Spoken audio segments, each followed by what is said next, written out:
ప్రభునందు ప్రియమైన దేవుని బిడ్డలారా, దేవుని యొక్క మహాకృప చేత జీవవాక్య ధ్యానాల పక్షంగా దేవుని వాక్యాన్ని ధ్యానించే కృప ప్రభు మనకి ఇచ్చినందుకు ఆయనకు వందనాలు, కృతజ్ఞతలు చెల్లించుకోవాలి.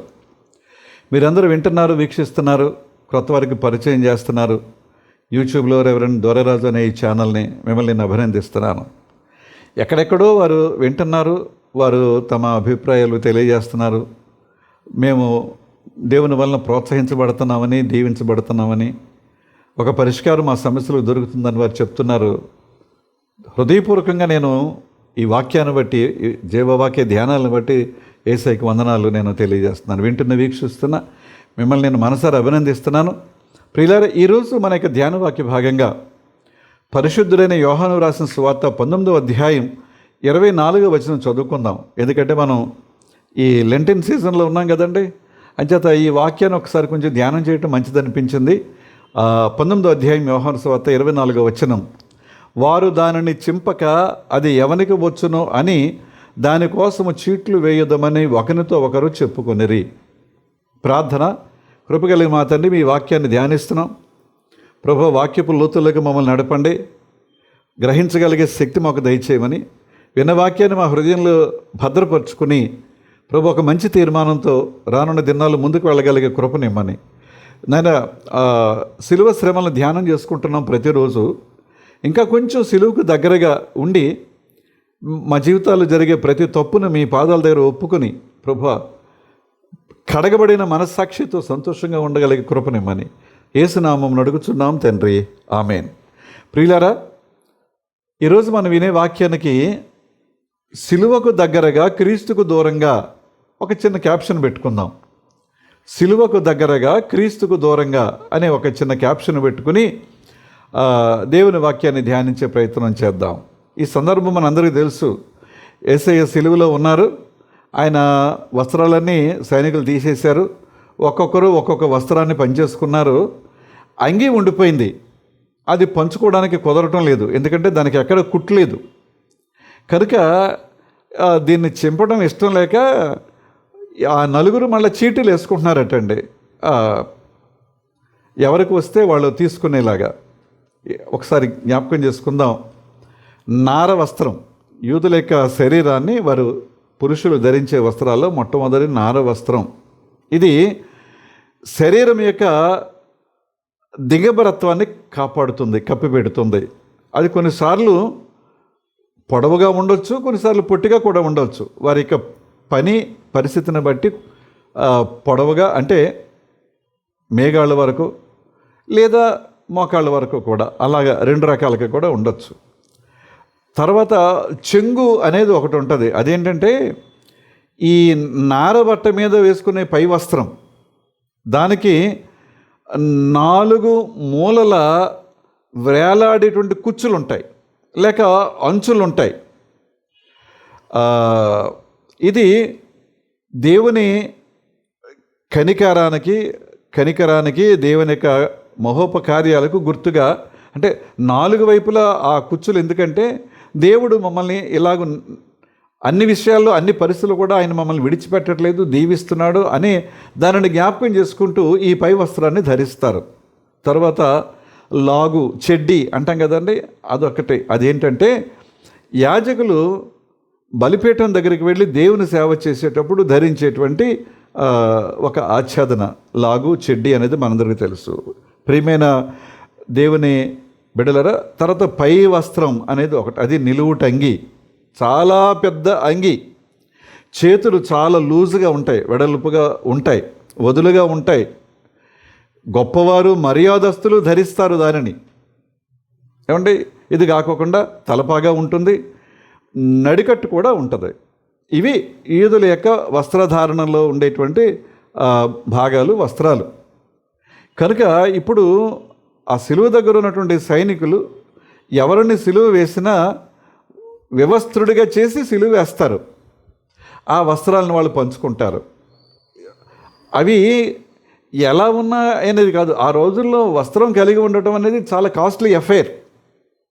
నార వస్త్రం, అది ఇప్పుడు మనం లెనిన్ అనే మాట వాడుతున్నాం కదండి, అవిసెనారతో చేయబడిన వస్త్రాలు. ఆ రోజుల్లో అవి చాలా ఖరీదైనటువంటివి అనమాట అండి. అది అంచేత దానికోసం వాళ్ళు, ఆ సైనికులు, వాళ్ళ ప్రాకులాట వాళ్ళది, వాళ్ళ వేట వాళ్ళది. అయితే మనం జ్ఞాపకం చేసుకోవాల్సింది ఏంటంటే, యేసయ్య సిలువలో వేలాడుతున్నారు. చాలా కష్టమైన పరిస్థితుల్లో, చాలా బాధతో, వేదనతో, ఆ అవమానంతో. ఇంకా ఆ బాధ వేదన మనం చెప్పడానికి వీల్లేదు. తల మీద ముండ్ల కిరీటం, చేతుల్లో మేకులతో ఆ సిలువకి ఆయన వేలాడదీశారు. పోనీ కాళ్ళల్లో కూడా మేకులు కొట్టారు. అంటే దేహం యొక్క మొత్తం బరువు అంతా కూడా ఈ చేతుల్లో, ఆ కాళ్ళ మీద ఉండిపోయింది. అవేమో గాయాలతో, రక్తం ఓడుతూ, తల మీద ముండ్ల కిరీటం, పక్కలో మరొక బల్లింపు పోటు, ఇవన్నీ చూడడానికండి. ఏమండి, అక్కడ ఉన్నారు సైనికులు, అక్కడే ఉన్నారు, కానీ వాళ్ళు యేసయ్యని చూడటం లేదు, ఆ వస్త్రాలు చూస్తున్నారు వాళ్ళు. ఏమండి, క్రీస్తు అక్కర్లేదు, కానీ క్రీస్తు సంపద కావాలి. నా మాట బాగా గమనించండి. క్రీస్తు అక్కర్లేదు, క్రీస్తు ఇచ్చేటువంటి సంపద కావాలి. వాటి కొరకు ప్రాకులాట, వాటి కొరకు పోటీ. క్రైస్తవ జీవితం ఇలాగే ఉందండి. నీకు యేసయ్య అక్కర్లేదు, యేసయ్య ఇచ్చే దీవెనలు కావాలి. యేసయ్య అక్కర్లేదు, ఆయన వల్ల వచ్చే ఆశీర్వాదాలు కావాలి. యేసయ్య అక్కర్లేదు, ఇంకా ఏంటో మనకు చాలా ఉన్నాయి, ఆరాటాలు, పోరాటాలు, ప్రాకులాటలు, అవి కావాలి తప్ప సిలువలో వేలాడుతున్నటువంటి యేసయ్యను చూసేటువంటి పరిస్థితి మన జీవితాల్లో కూడా లేదని ఈ సమయంలో మీకు నేను జ్ఞాపకం చేస్తున్నాను. ఏమండి, ఆ సైనికులకి క్రీస్తు ఎవరో తెలియదు, ఆయన బోధలు ఎప్పుడు వినలేదు, ఆయన ఉపదేశాలు అసలు వారు చెవిని పెట్టలేదు, వాళ్ళకి అవకాశం రాలేదు. ఏమండి, మనకి యేసయ్య బోధలు తెలుసు కదండి, యేసయ్య ఉపదేశాలు తెలుసు కదండి, ఇవన్నీ తెలుసు, వింటున్నాం. అంటే ప్రకటించేటువంటి సంఘాలు, ఏమండి, అయితే వ్యక్తుల ఆ క్రీస్తు యొక్క మాటలు, బోధలు ప్రకటించే సంఘాల యొక్క పరిస్థితి, ప్రకటించే వ్యక్తుల యొక్క పరిస్థితి ఎలా ఉంది? సిలువకు దగ్గరగా, క్రీస్తుకు దూరంగా. నా మాటలు వింటున్నా, వీక్షిస్తున్నా కొంతమందికి కష్టం కలిగించవచ్చు, కానీ సత్యాన్ని తెలుసుకోవడానికి, సత్యాన్ని గ్రహించడానికి మనం ప్రయత్నం చేయాలి. సిలువకు దగ్గరే, కానీ క్రీస్తుకు దూరంగా. ఎందుకు చర్చికి వెళ్ళటం అంటే, కొంతమందికి పదవి కావాలి, కొంతమందికి గుర్తింపు కావాలి, కొంతమందికి ప్రాతినిధ్యం కావాలి, కొంతమందికి హోదా కావాలి, కొంతమందికి ప్రతిష్ట కావాలి, పరపతి కావాలి, పెత్తనం కావాలి. కొంతమంది తెరకు ముందు, కొంతమంది తెర వెనక రకరకాల పనులు చేస్తూ ఉంటారు. ఇవన్నీ సిలువకు దగ్గరే, కానీ యేసయ్యకు దూరం, క్రీస్తుకు దూరం. అవునా కదా? ఆలోచించండి. ఒకవేళ నిజంగా సిలువలో ఉన్న క్రీస్తును నువ్వు చూస్తూ ఉంటే వీటి కోసం నువ్వు అసలు ప్రాకులాడవు, ప్రయత్నం చెయ్యవు. ప్రభువా, సిలువే నా శరణాయనురా, నీ సిలువే నా శరణాయను. అయ్యా, నాకు శరణం, నాకు రక్షణ సిలువ దగ్గరే. ఇవన్నీ తాత్కాలికాలు, ఇవన్నీ నన్ను ఉద్ధరించేవి కావు అనేటువంటి భావన కలుగుద్ది. సిలువలో ఉన్న క్రీస్తును చూడడం లేదు, సిలువకు దగ్గరగానే ఉంటారు. అందువలన దేని కొరకు వెంపర్లాట, దేని కొరకు పోటీ, దేని కొరకు ప్రాకులాట. అవునా కదా? ఆలోచించండి దేవుని బిడ్డలారా. క్రీస్తును ప్రకటించే సంఘాల గురించి కూడా ఒక మాట చెప్పాలి. నేను రోమన్ క్యాథలిక్ సంఘం గురించి మాట్లాడట్లేదు, మన ప్రొటెస్టెంట్ సంఘాల గురించి నేను మాట్లాడుతాను. రోమన్ క్యాథలిక్ సంఘం వారి ఇష్టం, వారి గురించి. మనం ప్రొటెస్టెంట్స్ అని చెప్పుకుంటున్నాం కదా, మన సంఘాల గురించే నేను మాట్లాడతానండి. ఏమండి, బాప్తిస్మం గురించినటువంటి విభేదాలు, ఆరాధనలో భేదాలు, సాంప్రదాయాలలో భేదాలు, వివాహాలలో భేదాలు, సభలు సమావేశాల్లో భేదాలు, ప్రార్థన కూడికలలో భేదాలు, విభేదాలు. మేము గొప్ప, మా సంఘం గొప్ప. సిలువకు దగ్గరగా, క్రీస్తుకు దూరంగా. అవునా కదా? ఆలోచించండి. ఎవరు మట్టుకు వారి సంఘాల యొక్క ప్రతిష్ట పెంచుకోవడానికి, సంఘాల యొక్క జనాల్ని పెంచుకోవడానికి జనాకర్షక పథకాలు చూపించడం తప్ప అసలు క్రీస్తుని గురించినటువంటి ఆలోచన, క్రీస్తుని చూపించేటువంటి ప్రయత్నాలు చేస్తున్నారా? పౌలు గారు చెప్పాడు, ఆయన ఉండగానే ఇలాంటివి తలెత్తే. మేము కేఫా వారమని ఒక వర్గం బయలుదేరారట, మేము అపోలో వారమని ఒక వర్గం బయలుదేరారట, మేము పౌలు వారమని ఇంకొక వర్గం. కేఫా వారిని ఒక వర్గం, అపోలో వారిని ఒక వర్గం, పౌలు వారిని ఒక వర్గం. ప్రియమైన దేవుని బిడ్డలారా, మరి క్రీస్తు వర్గం ఎవరు? పేతురు గారి వర్గం, అపోలో వర్గం, పౌలు గారి వర్గం బయలుదేరారు. మరి క్రీస్తు వర్గం ఎవరు? ఏమండి, ఒకరినొకరు విమర్శించుకుంటూ, దూషించుకుంటూ, ఇతర సంఘాల్లో రక్షణ లేదు, ఇతర సంఘాల్లో ఆత్మలు లేవు, ఇతర సంఘాల్లో భాషలు లేవు, ఇంకా ఏంటో లేవు ఇక్కడ అన్నీ ఉన్నాయి. ఇదో రకమైనటువంటి విమర్శ. సిలువకు దగ్గరే కానీ క్రీస్తుకు దూరంగా. ఏమండి, ఇంకా కొంచెం ఆలోచన చేస్తే ఆ సంఘాల్లో వారికి ఆడంబరాలు ఎక్కువండి, వాళ్ళకి అలంకరణలు ఎక్కువండి, ఇంకా ఇవి ఎక్కువండి, అవి ఎక్కువండి, అవి చాలా ఉన్నాయండి, ఇవి చాలా ఉన్నాయండి అని ఒక విమర్శ చేసుకుంటూ ముందుకు వెళ్ళటమే. ఏమండి, వ్యక్తిగతంగా మన గురించి మనం ఎప్పుడైనా ఆలోచన చేశామా? నా గురించి నేను ఎప్పుడైనా ఆలోచన చేశానా? ఇతరులను విమర్శించే ప్రయత్నమే, ఇతరులు వేలెత్తి చూపే ప్రయత్నం, ఇతర సంఘాలను వేలెత్తి చూపే ప్రయత్నమే తప్ప నేనేంటి, నా పరిస్థితి ఏంటి, నా కుటుంబం ఏమిటి అనే ఆలోచన ఎప్పుడైనా మనం చేశామా? ఏమండి, అందరినీ ఒకేలాగా ప్రేమించగలుగుతున్నామా? ఇది కూడా ఆలోచించాలి. ఆడబిడ్డలను ఒకలాగా, మగబిడ్డలను ఒకలాగా, కూతురుని ఒకలాగా, కోడలను ఒకలాగా, ఏమండి, కూతురు బిడ్డలను ఒకలాగా, కుమారుల బిడ్డలని ఒకలాగా. సిలువకు దగ్గరే కానీ క్రీస్తుకు దూరంగా. ఆయన అలా చెప్పలేదే, అలా ఉండమని చెప్పలేదే, అలాంటి ప్రేమను వ్యక్తం చేయమని ఆయన ఎప్పుడూ చెప్పలేదే. అందరినీ సమానంగా ప్రేమించమని. ఏమండి, ఇక క్షమించడం, ఓర్చుకోవడం, సహనం, దీవించడం, శపించడం, ఈ విషయాల్లో సిలువకు దగ్గరగా, యేసయ్యకు దూరంగా. అవునా కదా? చెప్పండి, ఆలోచించండి ప్రియమైన వాళ్ళరా. ఏమండి, ఇతరుల యొక్క తప్పులను వెతికే ప్రయత్నంలో తమ తప్పులు కప్పిపుచ్చుకునేటువంటి ప్రయత్నం. సిలువకు దగ్గరగా, క్రీస్తుకు దూరంగా. ఏమండి, క్రీస్తుని కాదని ఇంకొక నామధ్యానాన్ని చేయటం, ఈ సంఘం కాదని ఇంకొక సంఘంలోకి వెళ్ళటం. ఏమండి, ఒక తప్పుని మించి ఇంకొక తప్పు చేయటం. జీవితంలో ఒక ఆట, నాటకం, మరొక క్రొత్త ఆట, మరొక క్రొత్త నాటకం, ఇవన్నీ సిలువ ఎదుటే కానీ క్రీస్తుకు దూరంగా. ఇవన్నీ సిలువ ఎదుటే జరుగుతున్నాయి, క్రీస్తుకు దూరంగా. మనం ఏకంగా ఆ 2-3 శతాబ్దాల్లోకి, ఇంకా ఆ తర్వాత వచ్చిన శతాబ్దాల్లోకి వెళితే సిలువ యుద్ధాలు చేశారండి. యుద్ధానికి వెళుతూ సిలువ పట్టుకుని వెళ్ళేవారు. సిలువ యుద్ధాలని వాటికి పేరు పెట్టారు. ఏంటంటే యేసు నామములో యుద్ధం చేయటం, ఒకరినొకరు చంపుకోమని, ఒకరినొకరు ఆక్రమించుకొని, ఒకరి రాజ్యాలను ఒకరు కబళించమని యేసయ్య చెప్పారా? ఎక్కడుంది? సిలువ యుద్ధాలు. పదవీ కాంక్షతో, రాజ్యకాంక్షతో ప్రభువును ప్రక్కన పెట్టి. అందుకనే చెప్తున్నాను, సిలువకు దగ్గరగా, క్రీస్తుకు దూరంగా అనేటువంటి మాట. ప్రియమైన దేవుని బిడ్డలారా, ఐగుప్తు చెరలో నుంచి ఇశ్రాయేలు ప్రజలు కనాను దేశానికి ప్రయాణం బయలుదేరారు. ఈ 40 ఏళ్ల ప్రయాణంలో కనాను దేశం నుంచి బయలుదేరిన వాళ్ళందరూ కూడా చనిపోయారు. 20 సంవత్సరాల లోపు ఉన్నవారు, ఈ 40 ఏళ్లలో పుట్టినవారు మాత్రమే పాలుతేళ్లు ప్రవహించు కనాను దేశంలోకి వారు వెళ్ళగలిగారు.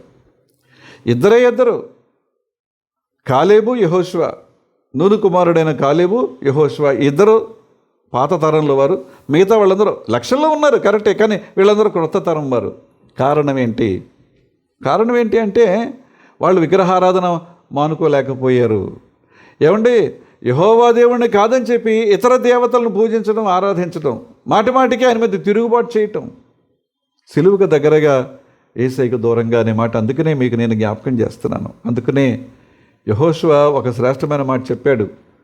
ప్రజలందరూ సమకూర్చాడు. అయ్యా, మీరందరూ మీ ఇష్టానుసారంగా ఉన్నారు, నేనేం చేయలేను, చెప్పిన మాట మీరు వినట్లేదు, కానీ నా నిర్ణయం చెప్తున్నాను.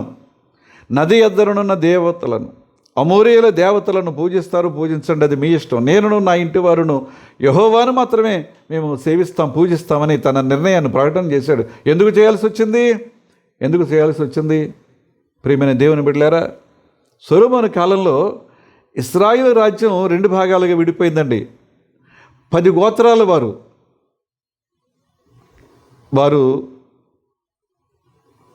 ఒక రాజ్యంగా, 2 గోత్రాల వారు మరొక రాజ్యంగా. 10 గోత్రాల వారు షోమ్రోనును రాజధానిగా చేసుకున్నారు. తర్వాత అది సమరయగా మారింది.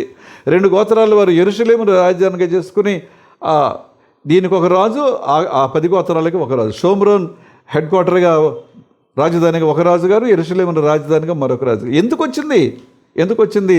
సొలొమోను తర్వాత రాజ్యం, ఇశ్రాయేలు రాజ్యం, దేశం 2గా ఎందుకు విభాగింపబడింది?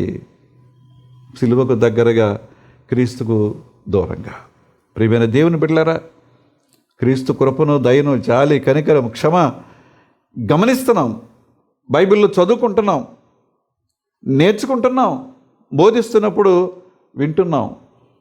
దేవుడు మన నుండి ఒక నూతన సృష్టిగా మీరు మారాలని ఆయన కోరుతున్నారు. ఏమంటే ఒక నూతన ఆవిర్భాగంగా ఉండాలని ఆయన మన నుండి ఆశిస్తున్నారు. అంచేత సిలువకు దగ్గరగా, క్రీస్తుకు కూడా దగ్గరగా ఉండటం అనేది మనం నేర్చుకుందాం. సిలువకు దగ్గరగా ఉంటే సరిపోదండి. ఒకవేళ మన పనులు, మన ఆలోచనలు, మన ఉద్దేశాలు, కార్యాల వల్ల క్రీస్తుకు దూరం అయిపోతున్నామేమో. అంచేత సిలువకు దగ్గరగా, క్రీస్తుకు కూడా దగ్గరగా ఉందాం. వాటి నడిపింపు పరిశుద్ధాత్మ దేవుడు మనకు అనుగ్రహించును గాక. ఆమేన్. ప్రార్థన చేసుకుందాం. కృపగలిగిన మా తండ్రి, దయగలిగిన మా ప్రభువా, జీవవాక్య ధ్యానాల ద్వారా మీరు మాతో మాట్లాడినందుకు మీకు వందనాలు. నాయనా, వారు సిలువకు దగ్గరగానే ఉన్నారు సైనికులు, కానీ నీ వైపు చూడలేదు. అసలు నీతో వాళ్ళకి పనే లేదు. ఆ వస్త్రాలు పంచుకోవడానికి అంగీని చీట్లు వేసి అది ఎవరికి దొరుకుతుందనే ఆశతో ఎదురు చూడటమే తప్ప, నాయనా మా పరిస్థితి, మా సంఘాల పరిస్థితి, మా కుటుంబాల పరిస్థితి ఇంచుమించుగా అలాగే ఉంది నాయన. సిలువకు చాలా దగ్గరగా ఉంటున్నాం, కానీ మీకు దూరంగా ఉంటున్నాం నాయన. నాకు క్షమించండి. కనుక నా తండ్రి, సిలువకు మాత్రమే కాదు కానీ మీకు కూడా దగ్గరగా ఉండటం మాకు నేర్పించండి నాయన. మరి యెహోషువ తీర్మానం మా హృదయాల్లో, మా కుటుంబాల్లో జరగాలి. అవసరమైతే మా సంఘాల్లో కూడా తీర్మానం రావాలి నాయన. సహాయం చేయండి. వింటున్న, వీక్షిస్తున్న మా ప్రియులు, వారి కుటుంబాలను దీవించి ఆశీర్వదించండి తండ్రి. వారి యొక్క ప్రతి పనులు తోడుగా నడిపించండి. వేసవి ఎండలు, గాల్పులు పెరుగుతున్నాయి, చాలా తీవ్రతరం అవుతున్నాయి. తట్టుకునే శక్తి దయచేయి. చడిబిడ్డలు, బాలింతలు, వృద్ధాపులు ఉన్నవారు, గర్భిణీలు, వీరెవ్వరికి కూడా ఈ ఎండలు, గాల్పుల వల్ల అనారోగ్యం కలగకుండా కాపాడు నాయన. మరి వేసవి సహజమే. ఆ ఎండలు తీవ్రత కొన్ని ప్రాంతాల్లో చాలా ఎక్కువగా, కొన్ని ప్రాంతాల్లో అయితే భరించలేనంతగా. కానీ మీరు కృప చూపితే తట్టుకోగలుగుతారు నాయన. మళ్ళీ ఒక చల్లని కాలంలో ప్రవేశించేంత వరకు మీ కాపుదలు దయచేయి నాయన. ఈ సిలువ శ్రమలు మేము ధ్యానం చేస్తున్నాం, పునరుత్థాన పండుగ కొరకు ఎదురు చూస్తున్నాం.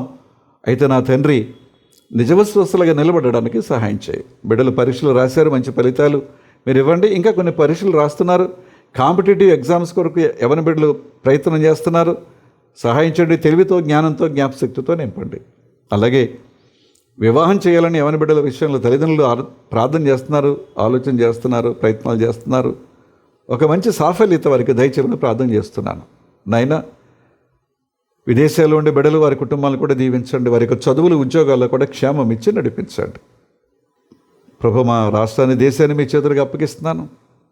దీవించండి. మా రాష్ట్ర నాయకులు, అధికారులు, దేశ నాయకులు, అధికారులు అందరిపై నీ కృప కుమ్మరించండి. ప్రపంచంలో ఉన్న అశాంతిని అంతా తొలగించి శాంతిని, సమాధానాన్ని దయచేయమని మరొక మంగళవారం ఇలా కలిసి ప్రార్థించేంతవరకు మీ కృపాక్షేమములు మా అందరి వెంట రానిమ్మని, ఇది మొదలుకొని నిరంతరము నీ రాకపోకలేంది యెహోవా నిన్ను కాపాడని దీవెన దయచేయమని యేసు నామమున అడుగుచున్నాం తండ్రి.